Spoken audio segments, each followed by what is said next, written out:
which is again caused due to the decreased beta cell formation and diabetes in later life. And early exposure to high glucose levels in utero can also result in diabetes in later life.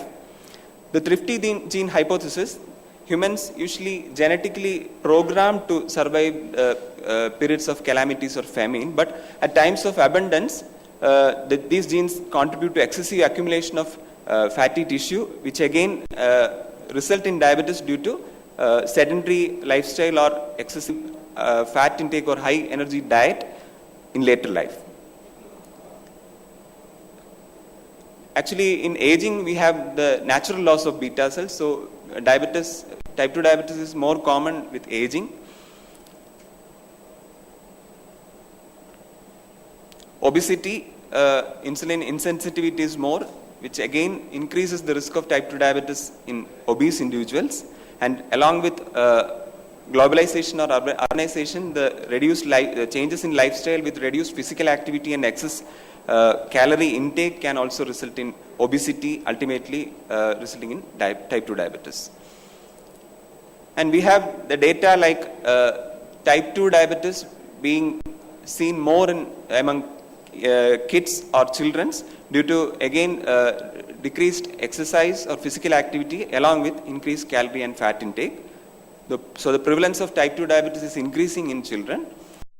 Coming on to diagnosis, we have the oral glucose tolerance test, which is more sensitive than fasting plasma glucose for diagnosing prediabetes, but it is less convenient as we have to take more samples after going for the 75 gram glucose load. And these are the values: 140 to 199 after 2 hours is considered prediabetes or impaired glucose tolerance. 200 milligram or above is considered as diabetes. Fasting plasma glucose is the usually preferred test which determines the glucose performed overnight fasting, and it is reliable when done in the morning. 99 and below is considered as normal. 100 to 125 is prediabetes. 126 or higher is considered as diabetes. If you get a value of 126 or above, it should be confirmed by repeating the test on another day. So the oral glucose tolerance test is considered to be abnormal when it is along with the presenting symptoms of diabetes, which includes excessive urination, thirst, weight loss, and other common symptoms of diabetes. Random value, the plasma, blood sugar checks without regard to your last meal. And we have the most important test, which is hemoglobin A1C, glycated hemoglobin, which can be used as a screening tool for prediabetes as well as diabetes. It gives the idea of last 3 months time of blood glucose. And 5.7% below is considered as normal. 5.7 to 6.4 is prediabetes. 6.5 or above 6.5 is considered as diabetes.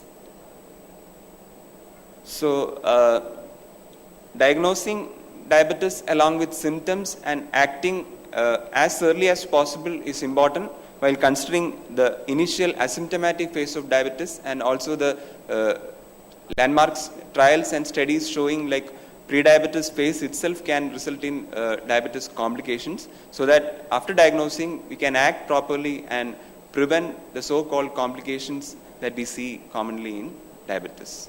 Thank you. That is a wonderful presentation, Dr. Arun. And now the topic is open for discussion. If anyone wants to ask any questions.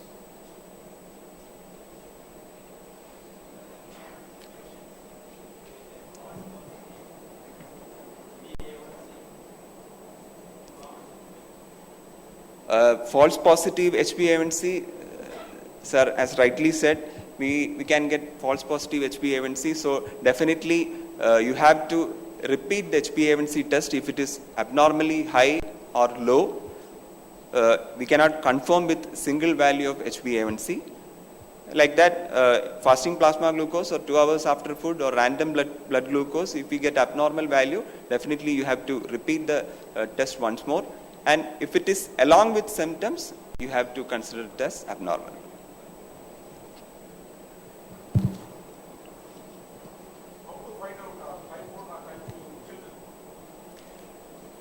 type 1 and type 2, we have the markers which is being discussed during the talk, like the immunological markers, but the pre-diabetes phase, it is very difficult to diagnose or get the symptoms. And considering the risk factors, like we have type 1 diabetes among twins or family history of type 1 diabetes. So we cannot presume that it can go for type 1 diabetes. So if it is symptomatic only, we can go for the immunological markers with abnormal blood sugars.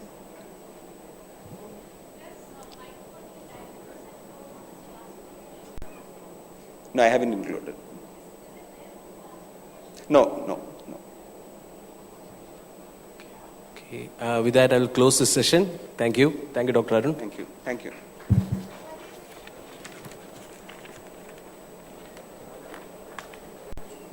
Now I request Dr. Arun Shankar to present the memento to Dr. Sandeep R.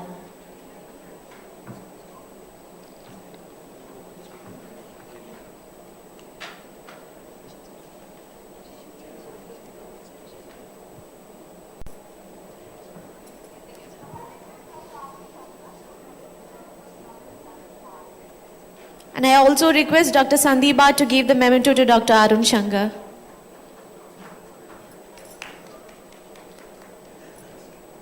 Thank you all.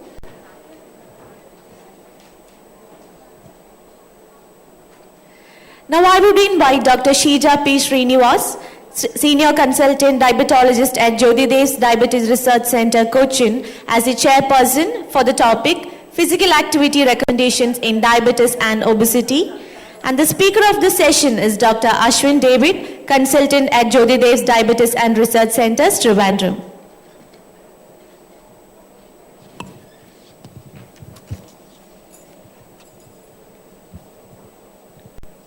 Good morning, everybody.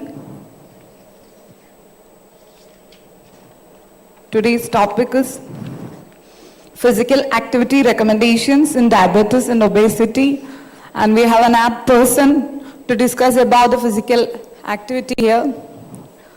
I have great pleasure in welcoming Dr. Ashwin David, who is a consultant diabetologist, Jothydev Diabetes Research Center, Trivandrum. He's very good in explaining about the physical activities as he himself is practiced, and he is very well practicing telemanagement. So welcome you, Ashwin. Thank you, Dr. Sheeja. First of all, let me thank Jothydev sir and the entire scientific committee for giving me a wonderful topic, that is physical activity recommendation in diabetes and obesity. Coming to my topic, physical activity recommendation in diabetes and obesity. During the next 10 to 12 minutes of my presentation, I would like to focus on the intensity of physical activity, the type of physical activities, physical activity recommendation for healthy adults, physical activity recommendation in obesity, and physical activity recommendation in diabetes and its complication. Coming to the intensity of physical activity is divided into low intensity physical activity, moderate intensity physical activity, and high intensity physical activity.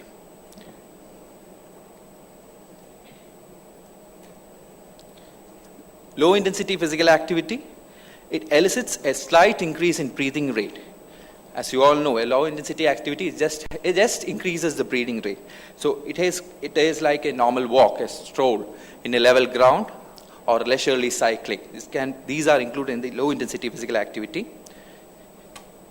Coming to the moderate intensity physical activity, it elicits a moderate and noticeable increase in rate and depth of breathing. Example, walking over like a time of for about 20 minutes at a speed of 3 to 6 kilometers per hour in a level ground. Aerobics, cycling, hiking, cleaning the house, these are all included in the moderate intensity physical activity. Coming to the vigorous intensity physical activity, it elicits a noticeable increase in depth of breathing. That means the person can't speak more than 2 to 3 words without pausing a breath. That is like jogging, aerobic dancing, jumping ropes, CrossFit training, etc. Coming to the type of exercises, exercises are divided into aerobic exercise that involves usually large muscles, that improves the insulin sensitivity, reduces the body fat, and improves the glycemic control. Example, walking, cycling, swimming, running, CrossFit training, dancing, etc.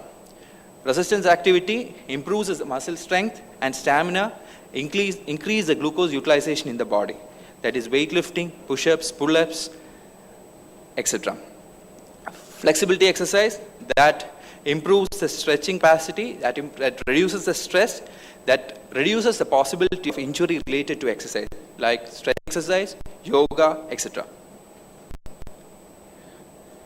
What are the safety concerns in exercise? First thing is to choose an appropriate type of exercise or physical activity according to the fitness level of the person and the ability of each individual. As you all know the famous quote, Rome was not built in a day. Start the physical activity at a slow pace and gradually increase the time and intensity of the activity over a period of time to achieve the goals. Supervision by a healthcare provider is most important thing. Always advise the person to wear proper gears like gloves, shoes, etc. And the most important thing, advise the patient to get adequately hydrated prior to physical activity and every 30 minutes during the time of physical activity. Approximately a 200 ml of water has to be taken 30 minutes during the physical activity. Physical activity recommendations in healthy adults. A total of 60 minutes of physical activity is recommended in daily. The activity can be divided into 30 minutes of moderate intensity aerobic activity, 15 minutes of work-related activity, and 15 minutes of muscle strengthening activity. Work-related activity includes carrying heavy loads, climbing stairs, etc. And muscle strengthening activity that has to be performed 3 to 4 times a week. Physical activity recommendation in diabetes. As we all know, the 4 pillars in the management of diabetes are medications, diet, exercise, and regular follow-up. Physical activity recommendation. Before going into the physical activity recommendation in diabetes, I would like to share a word of caution. Always decide regarding the physical activity in any person with diabetes after a complete evaluation and prior assessment. Sudden commencement, acceleration of every physical activity is very dangerous. Even high intensity physical activity, it should not be commenced at the highest intensity. Start with a low pace, then increase the intensity of the physical activity to reach to the maximum pace. Avoid exercise if the blood glucose is more than 300 milligram per deciliter. Low blood glucose, that is hypoglycemia, if it is less than 70 milligram per deciliter. In type 1 diabetes, if the fasting level is more than 250 milligram per deciliter and in the presence of ketosis. Exercise is a recommendation in diabetes. It's the ADA 2016 latest recommendation. In pre-diabetes, at least 60 minutes of exercise each day can be advised. In diabetes, at least 150 minutes per week of aerobic exercise can be advised over a period of 5 days a week without 2 days of consecutive rest. Resistance training, if not contraindicated, if there are no complications in diabetes, can be performed at least twice a week. The ADA was clearly mentioning and emphasizing on the importance of sedentary lifestyle and to avoid sedentary lifestyle, because as we all know, most of the people are having a sedentary lifestyle, especially the professionals. So it is always better to advise the professionals to walk around if they are working for more than 90 minutes. After 90 minutes, please ask them to walk around for a couple of minutes, like 2 or 3 minutes, and come back to their work. It is important to have a warm-up, that is 5 to 10 minutes of warm-up and a 5 to 10 minutes of cool down during each physical activity.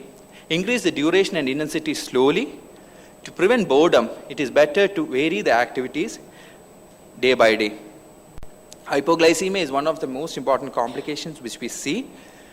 It is better to check sugar before the exercise and after the exercise. Always advise the patient to keep a carbohydrate stack available so that if they have any symptoms of hypoglycemia, ask them to take the snack. Coming to activity recommendations in complications, peripheral neuropathy, repetitive exercise on insensitive feet can cause ulcerations. So advise the patient on proper footwear. Advise to moisturize the feet regularly. Recommended activities are not weight-bearing activities, swimming, cycling, rowing, chair and arm exercise. Contraindicated are prolonged walking, treadmill, jogging, and stepping exercise. Nephropathy, as we all know, patients with nephropathy has a reduced capacity of exercise. So a low to moderate intensity form of exercise can be advised to the patient, as high intensity exercise are absolutely contraindicated in patients with nephropathy. Coming to retinopathy, high intensity exercise will cause retinal damage and vitreous detachment. So the recommended exercise are low impact cardiovascular conditioning exercise like walking, low impact aerobics, stationary cycling, and endurance exercise. This was a starter's walking plan recommended by ADA in 2014. This plan helps the people to start an exercise, start an aerobic activity, and gradually increase the aerobic activity. It is a very simple chart. What we have to look is, during the first week, ask the person to walk for a period of 10 minutes. During the next week, ask the person to increase the time limit 5 minutes each. That increased 5 minutes, ask the person to walk a brisk walk, carry a brisk walk. So first 5 minutes, the person will have a warm-up. Next 5 minutes, the person will have a brisk walk. And the last 5 minutes, the person will have a cool down. Increase the intensity of brisk walk over a period of every week and over a period of time till you achieve the goal. Physical activity recommendations in obesity. Assessment of patients before initiating a physical activity is important. Assess the current physical activity level of the patient.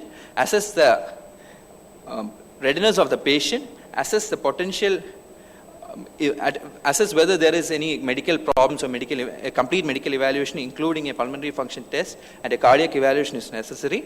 And assess the mobility of the patient. Mobility is divided into unable to move, limited mobility, and no limitations in mobility. This is the obesity physical activity prescription, which we all have to keep in mind while prescribing a physical activity. It consists of 5 points. It's called a FITI. It consists of frequency of the activity, intensity of the activity, time spent on activity, type of activity, and enjoyment level.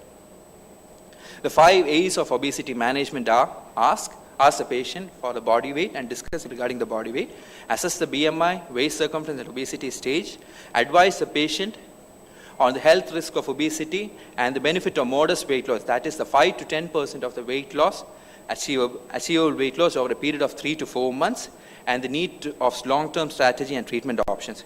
Agree on the realistic goal, advise the patient on the realistic goals, arrange a regular follow-up, and motivate the patient when they are achieving all the realistic goals. Coming to the recommendation, our main priority in physical activity in obesity is to increase the energy expenditure. Aerobic training, 150 minutes per week of moderate physical activity, at least, or 75 minutes of high intensity activity has to be advised to the patient to achieve a modest weight loss. If they want a robust weight loss, the aerobic activity can be, a moderate intensity aerobic activity can be increased to 300 minutes, or a high intensity activity can be increased to 150 minutes.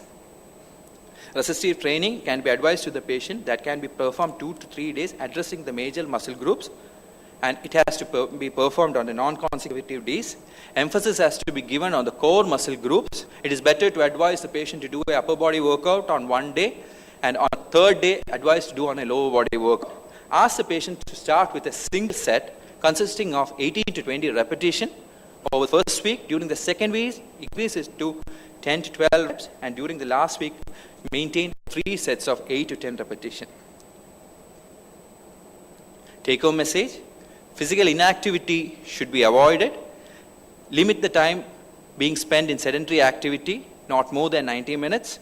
150 minutes per week of moderate intensity physical activity has to be advised. Aerobic activity, while advising, it has to be spread over 5 days a week, not more than 2 days of consecutive rest. Resistance training, 2 to 3 days per week, addressing each of the major muscle groups, and not on consecutive days. Thank you. Thank you, Dr. Ashwin, for a wonderful presentation.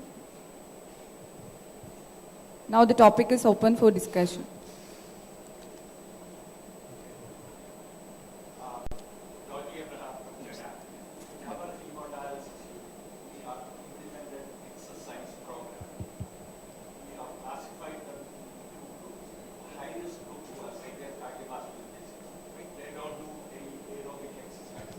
Whereas those who do not have cardiovascular disease, apparently they do aerobic exercises at least for about 15 to 20 minutes during the hemodialysis procedure, which includes pedaling, weightlifting, and other things. So it is must that their muscles are all damaged badly damaged. So to regenerate the muscle function, exercise is mandatory in dialysis units. Thank you, sir.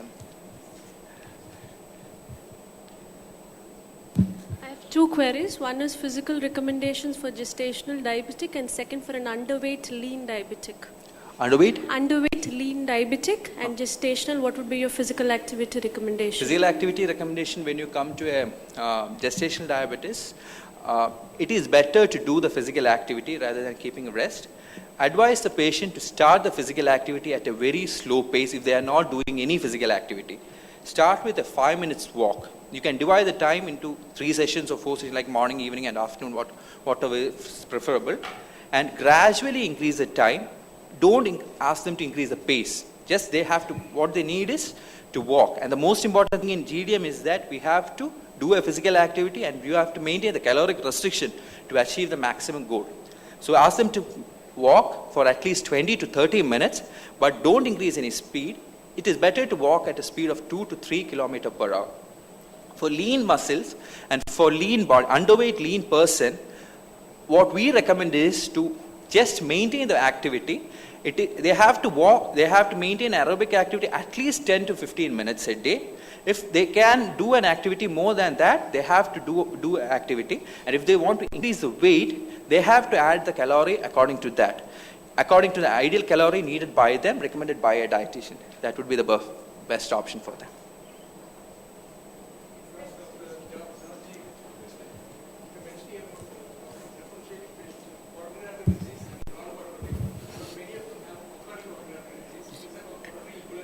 Yes, I agree that what we do is we have made it mandatory that every patient who goes on dialysis, they have an echo done.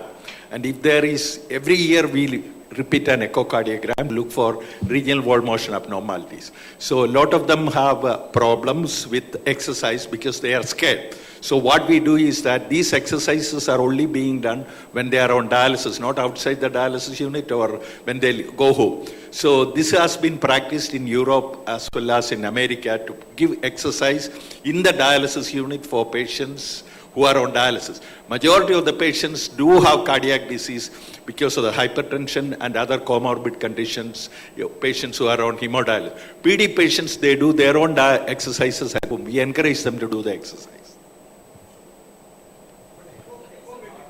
No, it will be normal, but if they don't, I agree that. But then, if you don't do exercise, they just perish away faster than those who do exercise. I am sure that my colleague Dr. Beena will also. Can you make a comment?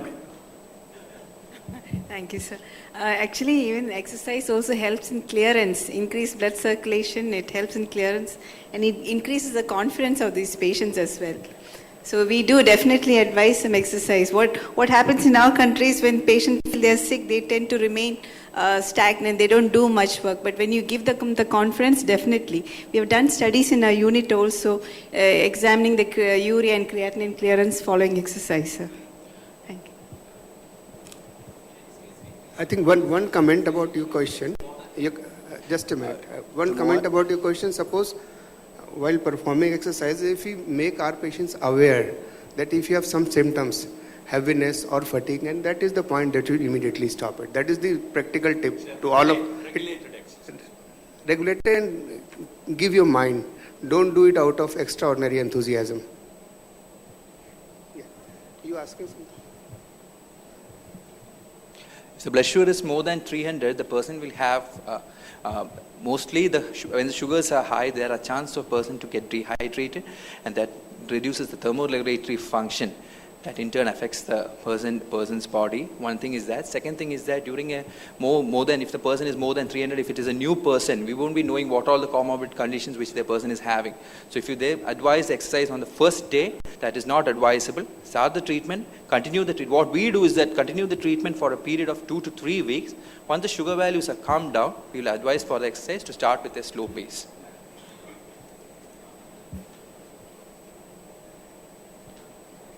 Thank you, Dr. Ashwin, once again.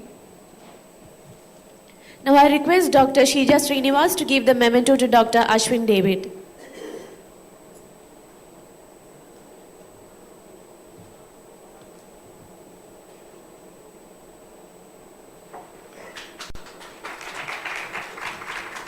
also request Dr. Ashwin David to give the memento to Dr. Sheeja Srinivas.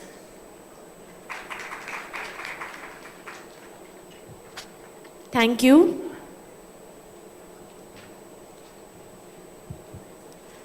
Have you ever wondered, in spite of finding the modern treatments available, sometimes the treatments fail? So why is that happening? To explore these reasons for failure in treating type 1 diabetes, we have Dr. Rishi Shukla, the senior endocrinologist at Kanpur with us. And to chair the session, I invite Dr. Arun N.M., diabetologist at Quality Clinic, Palakkad.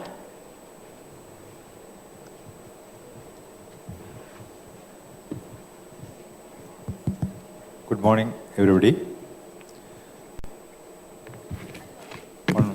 I first of all thank Jothydev and the Keshadev Trust for inviting me to chair this session.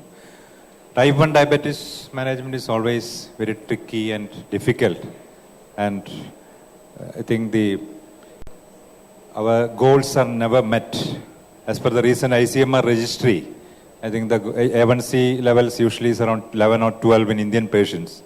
Even in US, the A1C level, according to the new study came last year, A1C level in US in type 1 diabetes was around 8.4. So it's a very difficult thing. Failure of management in type 1 diabetes is very common. So today we have a topic on that. And the speaker is Dr. Rishi Shukla. He's a head of the Department of Endocrinology at Regents Hospital, Kanpur. He's very well known in the field of type 1 diabetes. He organized for the first time in the country a national type 1 diabetes meet. He has several international and national presentations and publications. And I think he should give us some light on how to manage type 1 diabetes in a scientific and very useful way. Over to Dr. Rishi Shukla.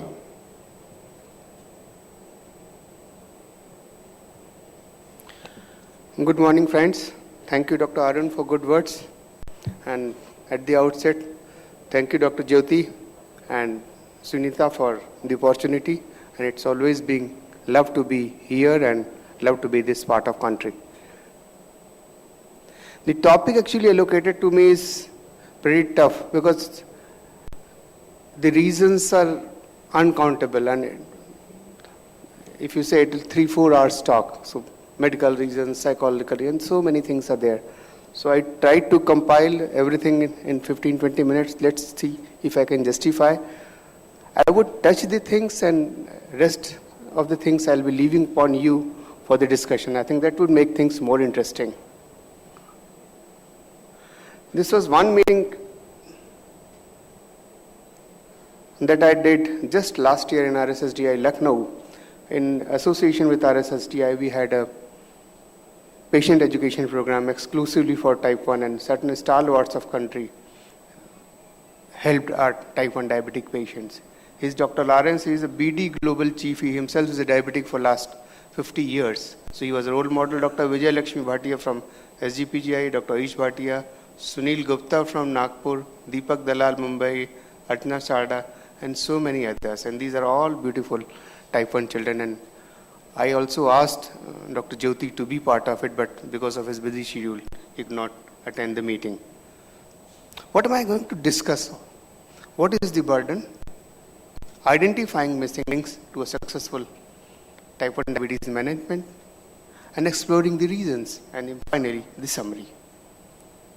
Type 1 diabetes is incurable lifelong condition. There are so many conditions which are incurable and lifelong, but the only difference is it starts very early in the life. If type 2 diabetes or hypertension or coronary artery disease or asthma happens at the age of 40s or 45, it's all right. But here it develops in age of 5, 10, 15. So this is the major difference. They have to live whole life with this. Insulin requirement, glucose profiles may vary on day-to-day basis.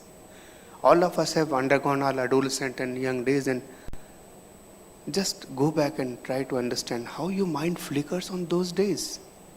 Therapy must be reviewed and adjusted frequently to achieve long-term glucose control. So these are the challenges. The Indian data as such is how many type 1 diabetics do we have in India? This is the idea of data, so we cannot debate much As such, we have 70,000, but I believe the numbers are really much more. This is the same thing which Dr. Arun was mentioning. This is a very famous diabetes control and complication trial. In fact, one word about this trial. It came in 1993, if I recall precisely. And this was first trial to show whole diabetic population, which includes type 2 also, to show the path that if we control our blood sugars very nicely, not only we can control complication, but we can also revert it. And eventually this was proved in with UKPDS in type 2 diabetes. So look at this.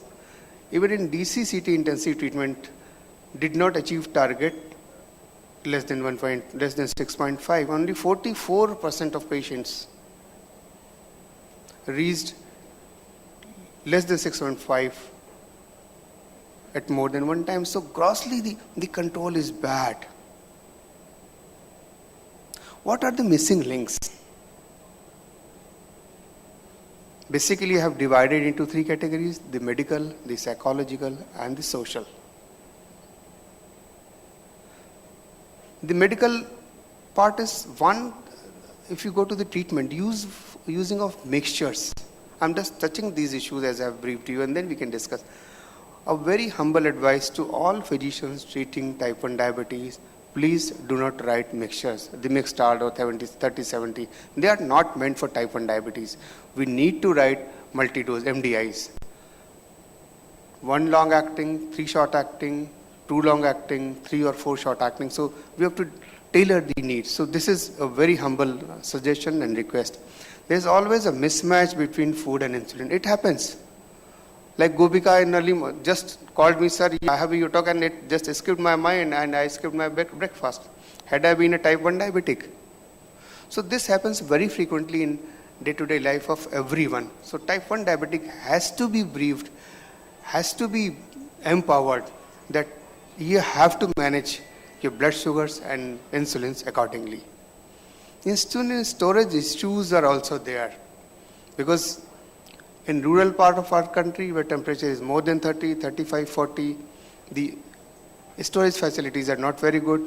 And even in certain parts of our country, electricity cities are not there. So the storage problems are also there. The diet issues. Diet is actually a very challenging thing. If somebody asks, if I ask you a question, what is the most important thing in our life? I think I'll say one line, and that is diet. Because food or roaming around or sex, these all things come later, or a career. The diet is the most important thing. All of us like good food. All of us enjoy good food. So how can they be kept away? And we are always sympathetic about children. We say, let a child have this food. We give them chocolates. We give them chips. To our children in our home. How can type 1 diabetic be kept away from this? This is a challenge that comes. So what is required is we need to brief them, couple of sessions. And my understanding is I have been dealing with these children and type 1 diabetics for more than 2 decades. Children understand better than adults. If you say them, Sam, you don't eat, it is not good for you. Okay, sir, I'll not eat. But you have to follow same practice in the home. The monitoring is another issue. After a couple of days of monitoring, the people become lazy. The parents, the children, the adults, everybody. Why should they do monitoring more frequently? Again, they are not either empowered or they don't do the dose titration. For every ups and down of blood sugar, they cannot go to their diabetologist. So what is required is they should be empowered that if doses are this, then you have to handle your blood sugars accordingly. If the blood sugars are this, then you have to handle. The hypoglycemia is another challenging issue. If I call it like this, if you are moving on road, you will have accident.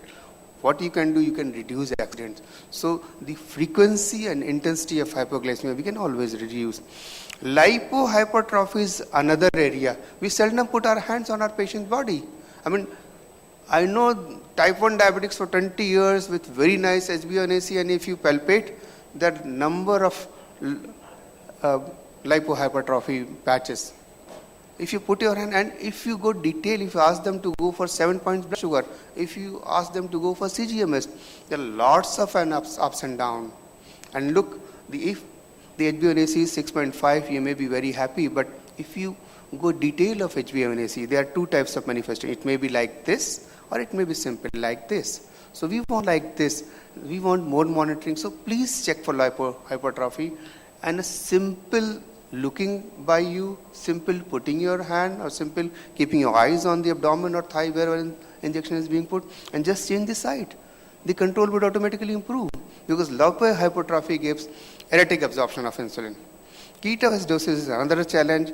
I mean, I took it lightly initially, but in last couple of years, we have lost couple of children.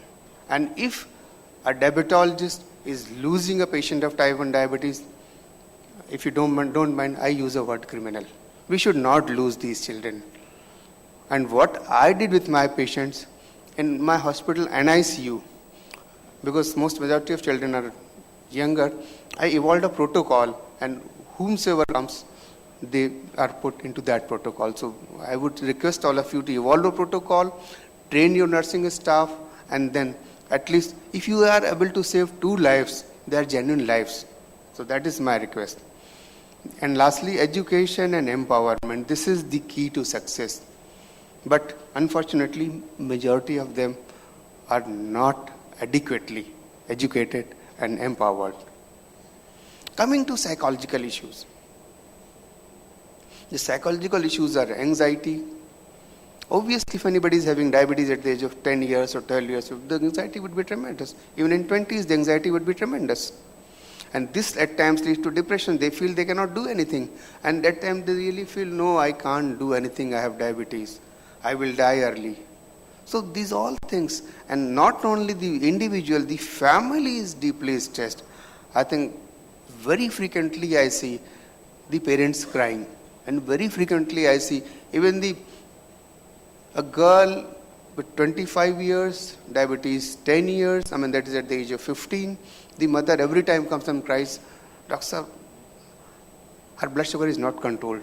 Doctor, how will she get a match? The marriage is another issue. So stress is to whole family. We'll discuss all these. The social issues are there. The parents, it takes time for parents to adjust. All of us love children, and imagine any of our child develop diabetes. I remember Sanjay Kalla, one of my friends from Karnal, phoned me. One of his friend's son, I am from Kanpur, so Kanpur IIT, got selected in IIT, and this child himself is a type 1 diabetic. So I always say, whenever somebody develops diabetes, the pain is there, but you have to undergo that. And you can always transfer that energy to be on the positive side. That in spite of getting pain and other things, you get enthusiasm that I'll do best to this child. And now we have scientific evidences that if diabetes is well controlled, they're going to lead normal life. I've been dealing for more than 20 to 23 years, and majority of my children are still complication free. Schooling is another issue we'll discuss later. The puberty, the hormonal profile and the behavior, this all, and the catecholamines and the hormones interplay, all gives so many things to these children, and they have to undergo, not only children but families also. College and career. With diabetes, they have to go to college, moving with friends, avoiding chocolates, avoiding chocolava, avoiding cakes, and at the same time they have to listen comments. You have diabetes. You are, if they reveal, then they say, we have diabetes, possibly you're not going to live a nice life. You are going to die early. So many things come. Relationships. It includes marriage and the affairs. So again, I have an n number of stories where a boy liked a girl. It is a beautiful love story. They moved around, and later when boy came to know the girl has diabetes, he moved away. And look how painful this is. And look from the girl's perspective, look from the parents' perspective. So it is very tough. The market of marriage is unfortunately very calculative. It moves more with mind, less with heart. So this is another issue that we handle in day-to-day practice. What is society's outlook? Will share. While traveling, these children, they have to carry their needle and insulin. So insecurities is another issue. Poverty is another issue. Sometimes the children don't have, the parents don't have enough resources. And sometimes they feel it is better. Lots of erratic blood sugar, the gastrokinetic disorders are quite frequent. So belching and constipation, autonomic gastropathy, Down and Somogyi phenomenon. Children have brittle diabetes. The Moric syndrome is uncontrolled diabetes, leads to short stature, hepatomegaly, poor development of secondary sexual features. One thing that we usually miss is the celiac disease in type 1 diabetes. Please, if you have a younger diabetes, ask for 2 tests. One is a thyroid, a very simple test. Another is a celiac disease, tissue transglutaminase test, TTG. Because this is around 5 to 7% of type 1 diabetic population, and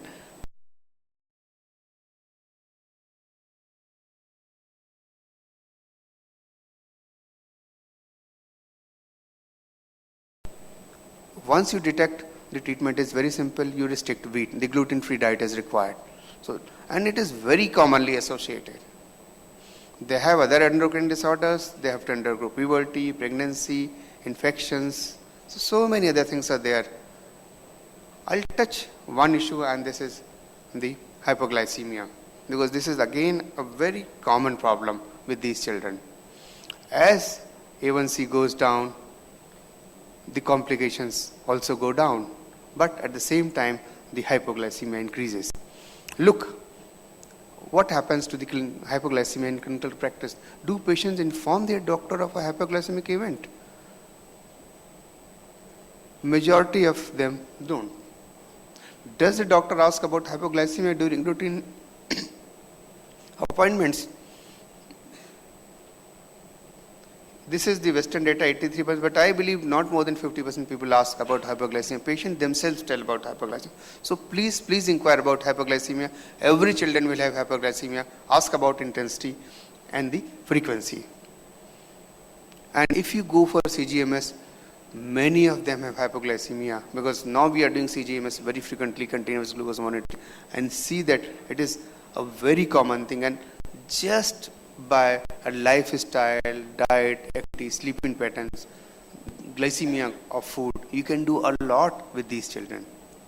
The severe hypoglycemia is much more frequent in type 2 diabetes than type 2. This is the blue, the dark blue is type 2, and this is type 1. So in any case, type 1 hypoglycemia is much more common. A word known as hypoglycemic unawareness. This is again a much more frequent in type 1 diabetes. A number of my type 1, I'm seeing type 1 diabetes for more than 50 years. They say, sir, I have hypoglycemia and I do everything. And at times even I fail to know. So hypoglycemia is very common. We have to empower them, and that is the theme. Coming to the psychological issues. They have fear of hypoglycemia. They have fear of long-term complications. So all this leads to anxiety, and they also have type 1 diabetes related emotional and physical burden, interpersonal and social distress, the treatment related issues, the lack of support. So all is sufficient to give the treatment, the psychology. I discussed so many issues, sufficient to give the psychological stress. What are the social issues? Coming to the school. The schools are usually not ready to take responsibility. Non-cooperation of teachers. They say, we have so many children, I can't take individual kid, and every kid has some problem. So because of this reason, children have absent school days, not permitting they don't permit. At times the school authorities don't permit them for games, because saying if something happens, who will be responsible? The meal adjustment, and we underwent into this. We had a lot of work upon this, and what I did, the school management teachers are not aware of the problem. Once we prime them, once we brief them, possibly we can do a lot. We had a paper in International Society of Pediatric and Adolescent Diabetes 10 years back. The behavior problem in type 1 diabetes in India. And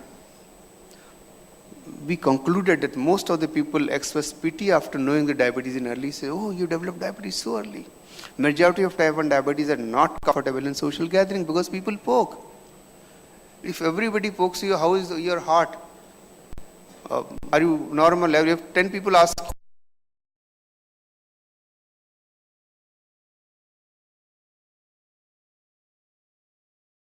1 minute. 1 minute, done. Poverty is again an issue. So we have the best, the television watching is another issue that is associated with uncontrolled HbA1c. The most important thing is now